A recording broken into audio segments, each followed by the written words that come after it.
plaît. S'il vous plaît. Allez-y, honorable. Merci, Monsieur le Président, Monsieur le ministre de la Justice, Monsieur le ministre chargé des relations avec les institutions, mes chers collègues. Monsieur le Président, je suis contre cette forfaiture qu'on veut faire aujourd'hui parce que, Monsieur le Président, d'abord, c'est formidable. C'est la première fois dans l'histoire politique du Sénégal ñuy lever immunité parlementaire et député bureau bi yépp nekk benn groupe parlementaire. C'est la première fois. S'il vous plaît, tout le bureau, lors de la levée de l'immunité parlementaire de Ousmane Sonko, le bureau, le premier vice-président, c'est votre actuel ministre de l'Éducation nationale, Guirassy. Et je vous rappelle, Monsieur le garde des Sceaux, je parle sous votre direction parce que on a dit qu'il n'y a jamais eu de dossier dans une procédure de levée d'immunité parlementaire. C'est totalement faux. Vous êtes un magistrat, vous savez qu'à chaque fois qu'il y a une demande, c'est motivé. Lors de la levée de l'immunité parlementaire de Ousmane Sonko, on nous a donné 15 documents. 15, je dis bien 15, je vais vous les lire. La presse, après, je pourrais mettre à votre disposition le document. On nous a donné le procès verbal de synthèse, le procès verbal d'audition de Mme Adji Sarr, le procès verbal d'audition de Mme Aïssata Ba, le procès verbal d'audition de M. Ibrahima Koulibaly, le procès verbal d'audition de M. Sidi Mohamed Mbaye, le procès verbal d'audition de Mme Ndeye Khady Ndiaye, bu Sweet Beauté, le procès verbal de mise en présence de Adji Sarr et Aïssata Ba mooy deuxième masseuse bi, le procès verbal de mise en présence de Adji Sarr et Ndeye Khady Ndiaye, copie de la plainte de Mme Adji Sarr, copie de réquisition de la personne qualifiée, maanaam examen Adji Sarr bi ñu defoon hôpital, copie de l'agrément de Mme Ndeye Khady Ndiaye bu Sweet Beauté, copie du rapport médical suite à la consultation de Adji Sarr mooy bi ñu ko consulté hôpital, copie de l'attestation médicale concernant la fille de Ndeye Khady Ndiaye ndax prématuré la woon, copie baa ngi ci biir, copie de l'accusé de réception de la convocation de Ousmane Sonko, 15e document, copie du courrier collectif des avocats de Ousmane Sonko. Donc lii mooy li nga xam ne moo nekkoon ci dossier ba. Beneen bi mooy ñii ñu ñëw ñuy def levée d'immunité parlementaire sans document. Aujourd'hui ñi war a poursuivre mooy le groupe PASTEF pour association d'escroquerie politique portant sur une manipulation à exécuter une commande politique du Premier ministre Ousmane Sonko en utilisant frauduleusement le règlement intérieur de l'Assemblée nationale qui est une loi organique. Monsieur le ministre, Ousmane Sonko moo wax ne Farba Ngom dootul bokk ci élection fii ci Sénégal. Tey ñu ñëw ne dañ koy jël def une manipulation pour le livrer à la justice, mais tout à l'heure madame la présidente l'a dit. Dama bëgg ngeen xam ne fii ragal yeewoowu fi. Monsieur le ministre, moi je vous ai connu magistrat digne, libre. Ousmane Sonko moo wax ne vous n'êtes pas un homme libre parce que yow autorité politique nga, su la waxee jàppal diw da nga koy jàpp. Loolu moom moo ko wax. Moom moo wax ne su la waxee ne jàppal diw, vous êtes obligé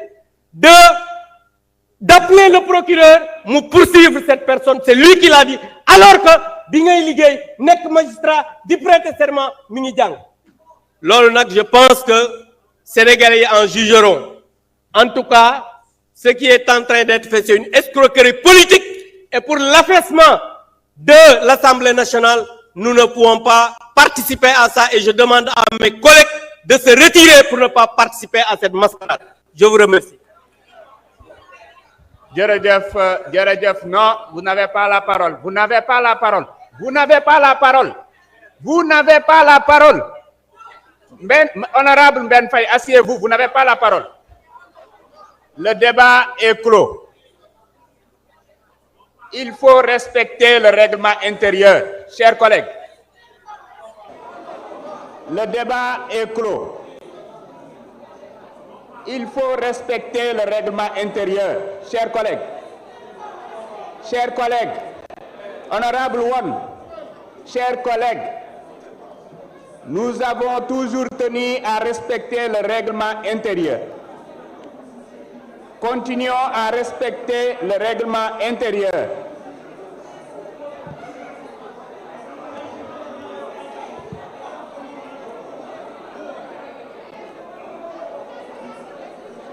Mes chers collègues, avant de procéder à la mise aux voix, je voudrais juste m'assurer que tous les députés ont bien inséré leur carte et que tous les députés ont pu intégrer la réunion.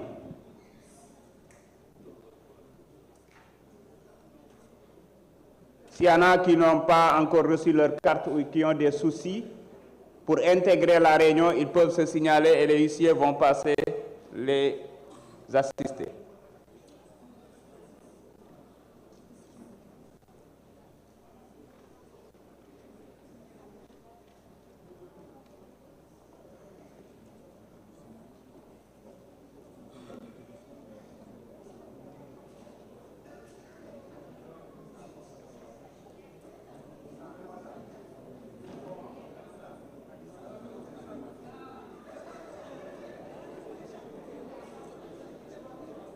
Est-ce que tout le monde a reçu sa carte?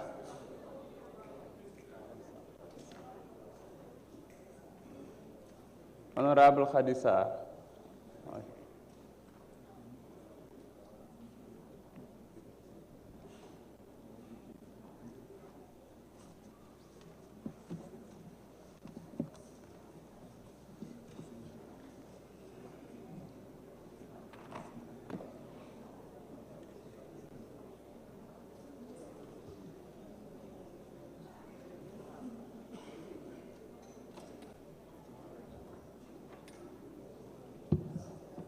Est-ce que tout le monde a pu intégrer la réunion?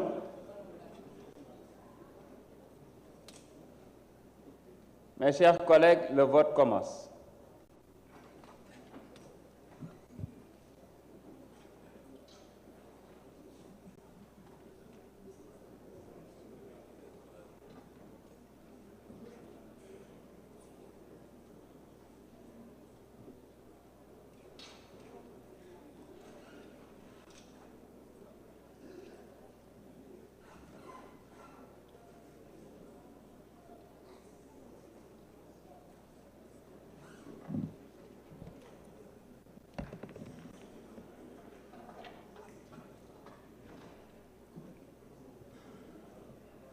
Est-ce que leer na pour ñëpp vote bi tàmbali na ñi nga xam ne dañu bëgg a voter pour lever immunité parlementaire bi ñi bëgg a voter contre ak ñi ci bëgg a maandu.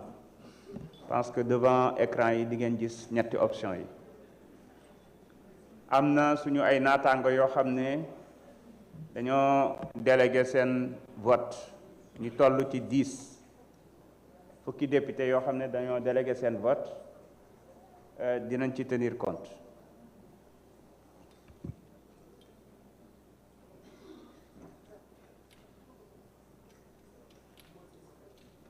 Est-ce que tout le monde a pu voter? Le vote est terminé.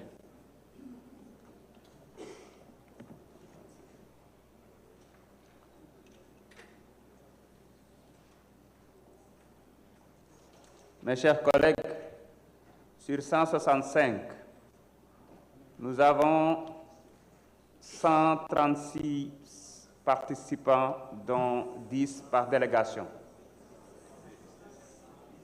136 dont 10 par délégation. 130 ont voté pour, car les 10 votes par délégation sont pour. 3 contre, abstention 3. L'Assemblée a adopté. Par conséquent, l'immunité parlementaire de notre collègue Mohamed Ngom est levée. Mes chers collègues, l'ordre du jour étant épuisé, je propose à l'Assemblée de lever la séance et de laisser la conférence des présidents le soin de fixer l'ordre du jour et le calendrier de nos prochains travaux. Il n'y a pas de mu ngi noonu mbokk yi kon gars yi voté nañu li nga xamante ne moo di immunité parlementaire bu honorable député Farba Ngom daal dinañ ko yëkkati. Voilà, ñu daal di jël quelques réactions ñi nga xamante ne ñoom ñoo di député yi voilà.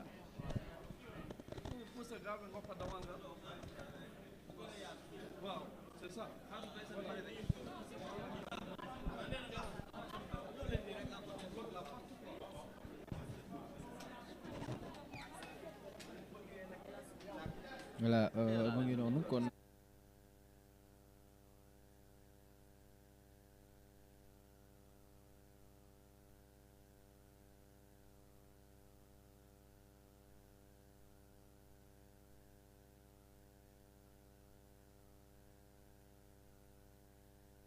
bii di takku wàllu ñoom ñu ngi nii fekkewuñu li nga xam ne vote bi ñu xaar kon li nga xam ne la réaction de leur présidente di ki nga xamante ne moom moo di kii di Aïssata Tall Sall nga xamante ne moo di présidente bu groupe parlementaire bii di takku wàllu mu ngi noonu